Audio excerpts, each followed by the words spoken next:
This is going to be a little bit different Moon Day messages this week. Thank you so much for joining us. What has been coming through so much and so deeply are these massive waves of grief. We're ending a 9-year cycle. We're ending, there's there's so many endings. And that's often what happens, especially when we are in this winter season. And it's absolutely fascinating because it's the winter solstice in the northern hemisphere, and the southern hemisphere it is the summer solstice. And at the same time it is this end of the year. You know, way back in the day when there was the 13th zodiac sign and we had the Ophiuchus. Ophiuchus is this great completer. It is this ignition switch of our intuition and our sacred life force energy that flows through us. It is this point of attraction. It is this point of ignition. It's literally this ignition switch that gets ignited during this time of year. And with the solstice, it brings in even more light. This is the day, the equal, oh my gosh, equilibrium. Oh, that word always trips me up. Um, it is this point of light and dark, this harmonization, this point and this deep relationship with our sun, with our soul, SOL. It is this deep point of so much light coming in that all of this grief and all of these emotions and all of these deeper buried held things within our cells, within our literally our bodies, our energetic fields, these imprints, these emotions, these unprocessed things, it all comes up to the surface. It's all asking us to pause, to reflect, to actually feel these things and allow ourselves to hold space for this.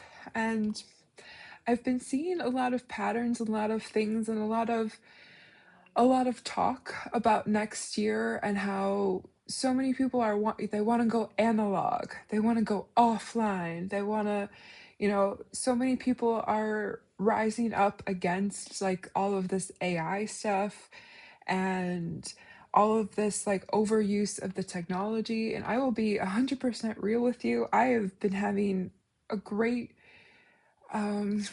struggle with posting online again. And it's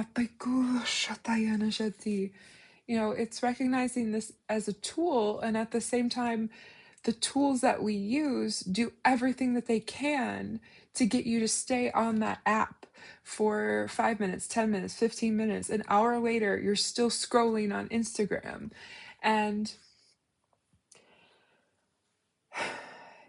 I have been finding it incredibly draining, as much as like it lights up my brain like cocaine. Like there's this like that dopamine hit, and it's like exciting to connect with people and post things again and share my life online again.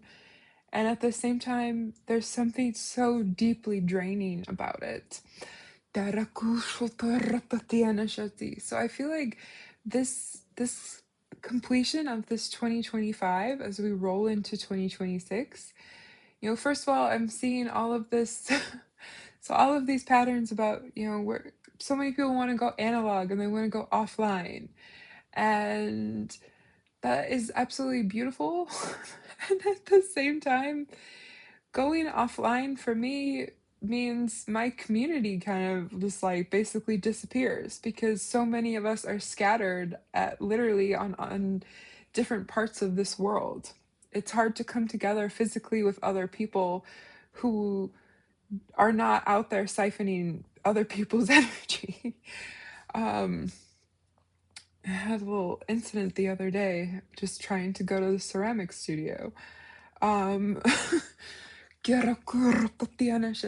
I feel like this is a time to take inventory of what's draining your energy and learning new ways to adapt, learning new ways to evolve. I've been really feeling this deep call of starting some sort of snail mail club, and I have a lot of ideas about that. And there is this need for this physical connection with other people.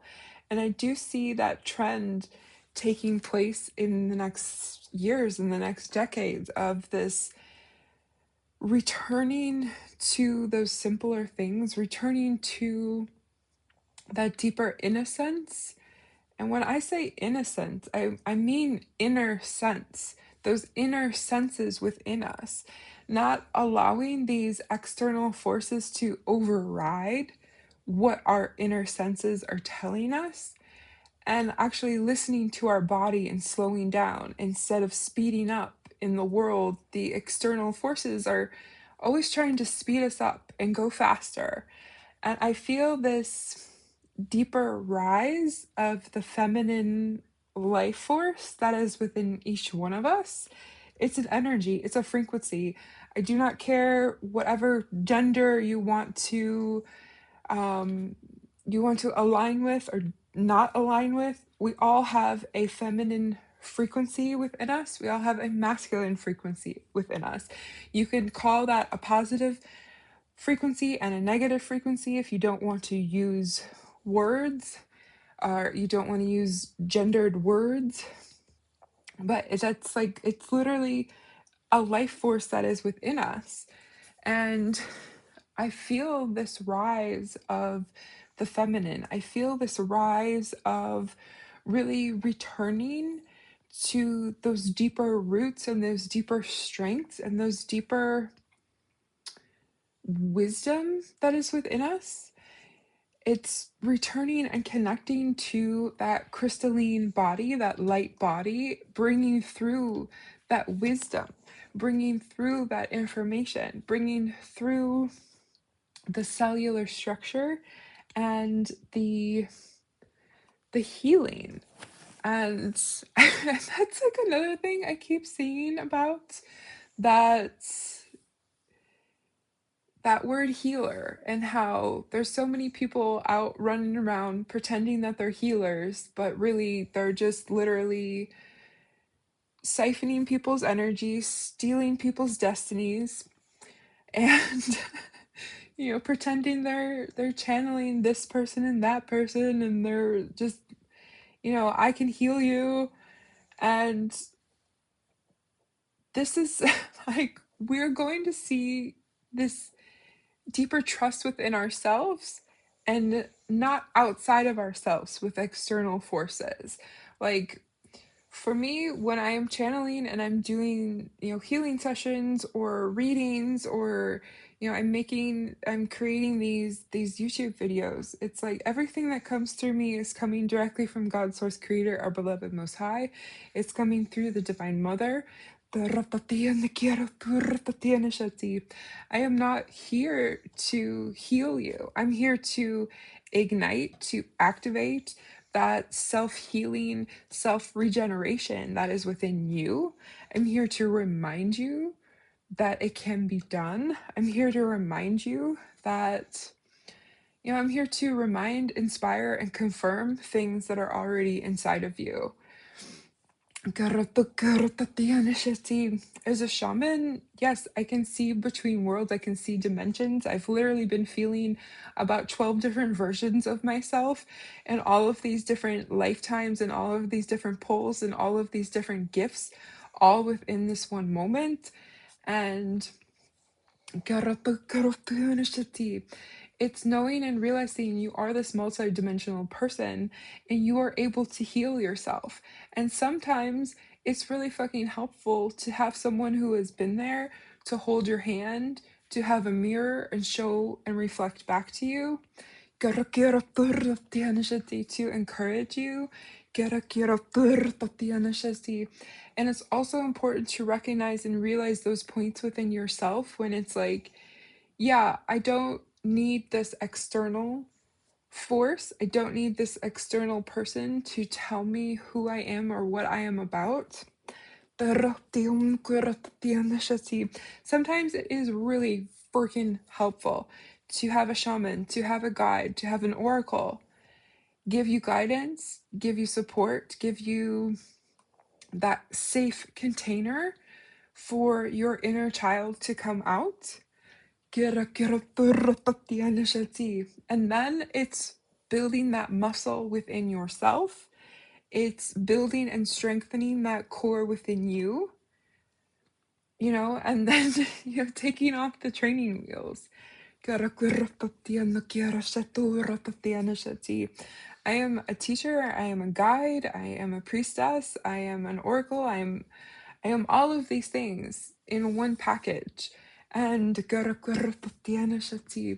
it's recognizing and realizing that you have this ability to rise up. You have this ability to draw on the strength within you. I saw this post the other day, and like, speaking of social media, I saw someone posted, the title of this year is Strength I Didn't Know I Had. And that's literally been this entire year for me. I I can't even explain the level of like non-support I've had in my life this past year since my mother died.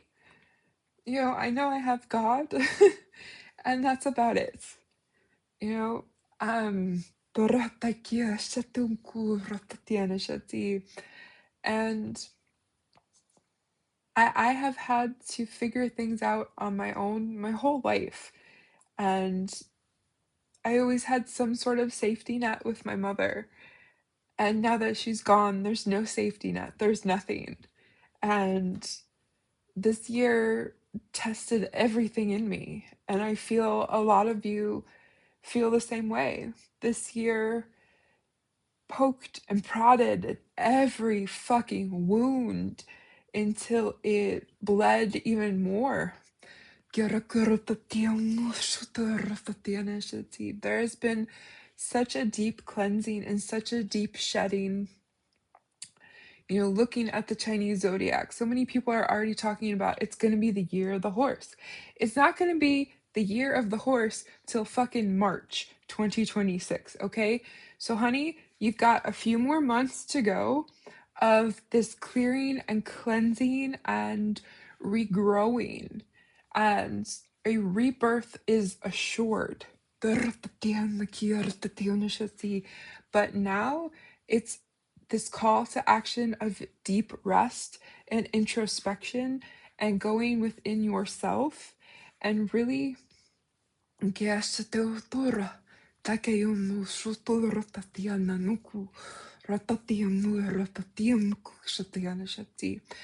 it's about really investigating and examining what is coming with me, what am I letting go of? What is this path ahead that is exciting me and inspiring me? And maybe I can't see the whole path, but something about this keeps pulling me back to this path that I am meant to create, this path that I am meant to forge.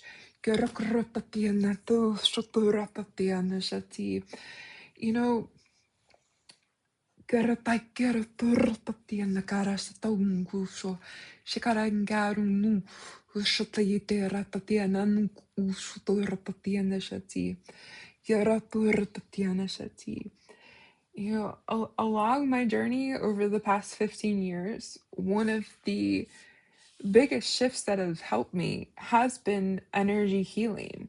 It's been knowing and understand how deeply emotions and trauma are literally within our bodies. And it's so important to let that breathe, to let that out, to let the anger speak, to let the rage speak, to let the sadness, the grief allow it to flow through.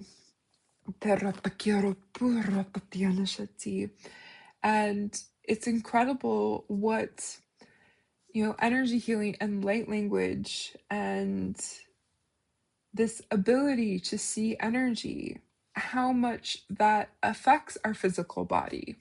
And it's really, I feel like 2020, oh my goodness. Nope, we're going into 2026. I feel like this is this deeper time of understanding your own unique energetic gifts, how to really embody them. And it is this process of learning, like, I don't have to save anyone. As a healer, I'm not here to save anyone. I'm not here to heal you. I'm here to ignite, inspire, and embody everything that I am, because when I am in my healed, whole, and complete frequency, I radiate that out to others, and I create a safe frequency. It's like a tuning fork. I am a tuning fork. When you enter my energy and my frequency, you naturally gravitate towards it. You naturally raise in frequency, or I repel you. That's been literally my whole life. I either like draw people into me, or I freaking repel people. And like, yeah. All right, I feel like we went off on a crazy journey with this today. It felt a lot more flowing to sit here and just start talking instead of getting the cards out. Let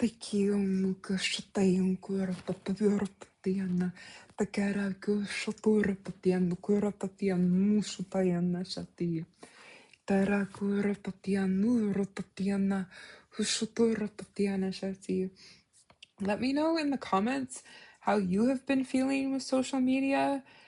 If you have any tips for like dealing with Instagram. Like, I I want to be connecting with people, and at the same time I feel like there is such strange energy with Instagram.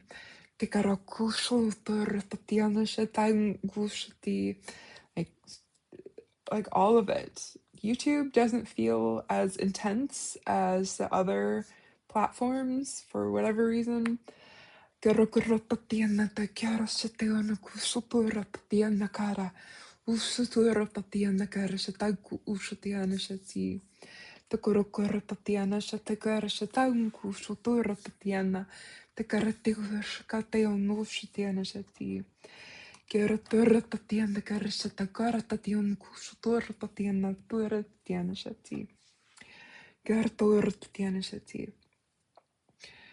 So I feel like I'm going to leave you with this affirmation. I deserve rest. I deserve peace. I deserve rest. I deserve peace. And